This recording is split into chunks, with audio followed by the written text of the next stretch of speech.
Assalamualaikum warahmatullahi wabarakatuh.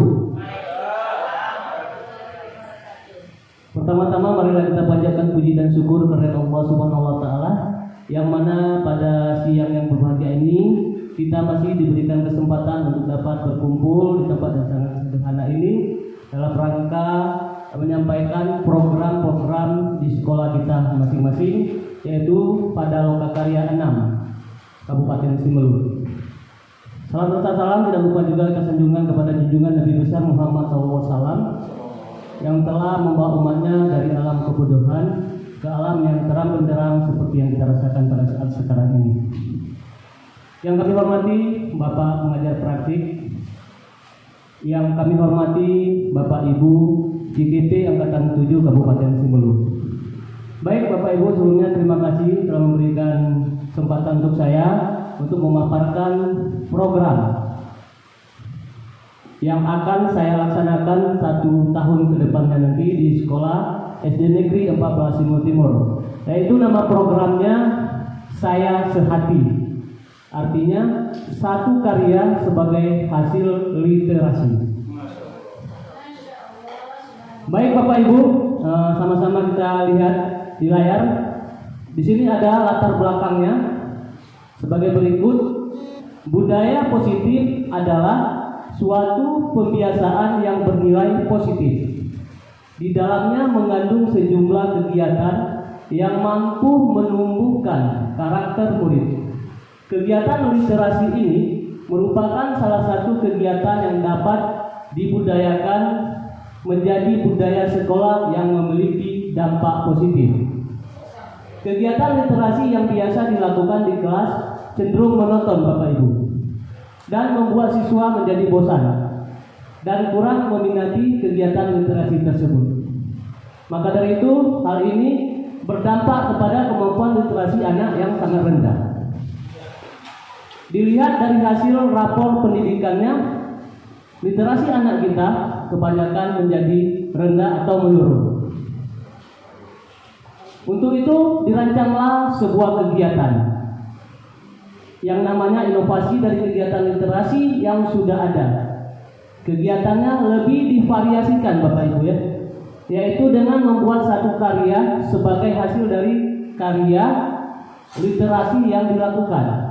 Karya ini disesuaikan dengan minat bakat siswa, seperti bisa berbentuk puisi, kemudian cerpen, lukisan, komik, seni, dan lain sebagainya sesuai dengan kreativitas anak. Selanjutnya, di sini kita buat terlebih dahulu tujuan programnya. Apa tujuan program kita laksanakan? Yang pertama, melatih keterampilan yang dibutuhkan murid dalam proses pencapaian tujuan akademik maupun non-akademik. Itu yang pertama kita buat tujuan dari program ini. Kemudian yang kedua, meningkatkan keterlibatan siswa dalam proses belajar sendiri. Kemudian yang ketiga, tujuannya meningkatkan kemampuan literasi siswa yang tadinya sudah menurun. Dengan program ini insya Allah nanti kedepannya mereka bersemangat dalam melaksanakan kegiatan literasi yang akan datang tahun depan tentunya.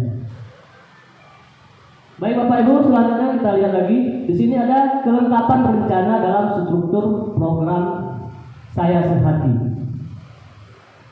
Jadi kita harus punya target. Apa targetnya? Target yang pertama peserta. Di sini saya ambil pesertanya adalah kelas tinggi, kelas 4, kelas 5, dan kelas 6. Nah, di sini yang saya ambil kelas tinggi Bapak Ibu ya. Kemudian item-itemnya yang pertama, murid memiliki minat yang tinggi terhadap kegiatan literasi. Yang kedua, adanya peningkatan kemampuan literasi murid. Yang ketiga, murid dapat menghasilkan karya sesuai dengan bakat dan minat dan kreativitasnya masing-masing. Selanjutnya, di sini kita harus ada kemitraan atau keterlibatan komunitas sumber daya yang dimiliki, yaitu jelasnya seperti yang pertama modal manusia. Ya, siapa modal manusia? Di situ ada kepala sekolah, kemudian ada rekan guru, yang ketiga tentunya ada siswa. Selanjutnya modal fisik. Apa itu modal fisik yang disiapkan? Yang pertama ruang kelas, kemudian perpustakaan, selanjutnya mading-mading kelas, kemudian buku-buku. Itu harus disiapkan juga. Kemudian yang ketiga modal sosial. Apa modal sosialnya? Yang pertama komunikasi dan kedekatan dengan siswa, Bapak Ibu. Kemudian selanjutnya upaya penempatan murid. Yang pertama siswa memiliki bahan bacaan. Jadi siswa harus ada bahan bacaannya. Harus kita siapkan di perpustakaan sekolah kita masing-masing. Kemudian siswa mengganti bahan bacaan secara berkala.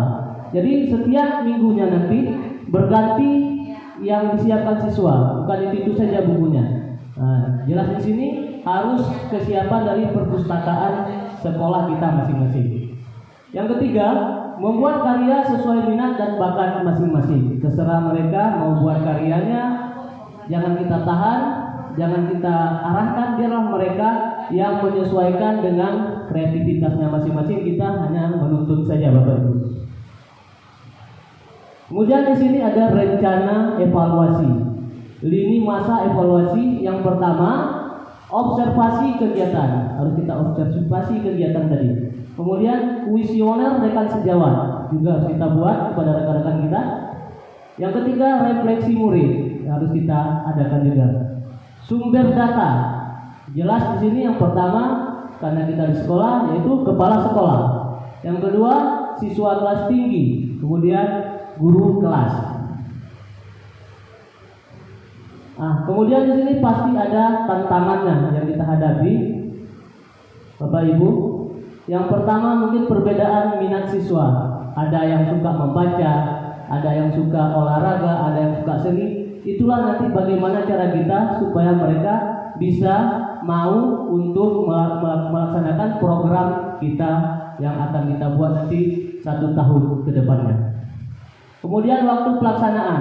Ini kadang-kadang nanti waktu pelaksanaannya tidak sempat ataupun tidak ada waktu untuk melaksanakannya. Disinilah nanti kita kemungkinan ada tantangan yang kita hadapi. Tapi jelasnya kita sebagai guru harus pandai-pandai mencari waktu pelaksanaan. Kemudian harus bisa untuk menyamakan perbedaan minat siswa tersebut dengan berbagai cara kita sebagai seorang pendidik. Selanjutnya rencana solusi. Iya, di sini. Memfasilitasi berbagai minat siswa dengan berbagai ragam bentuk kreativitas anak. Jadi kita harus fasilitasi mereka. Apa kreativitasnya? Apa kekurangannya? Misalnya dari segi alat, dari segi sarana prasarana harus kita fasilitasi. Selanjutnya mengefektifkan penggunaan waktu sebelum pembelajaran.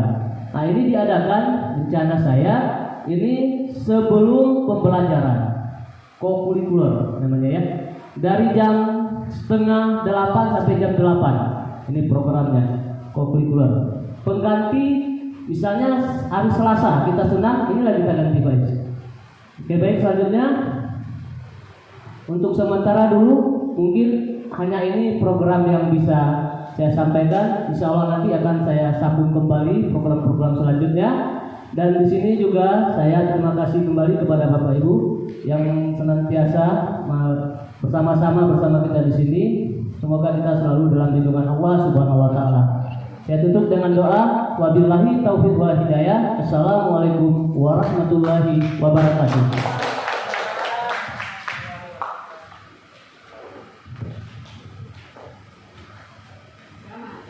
Baik, terima kasih sama-sama kita ucapkan kepada Pak Mahyar atas presentasinya. Ini luar biasa bagusnya ya di sana.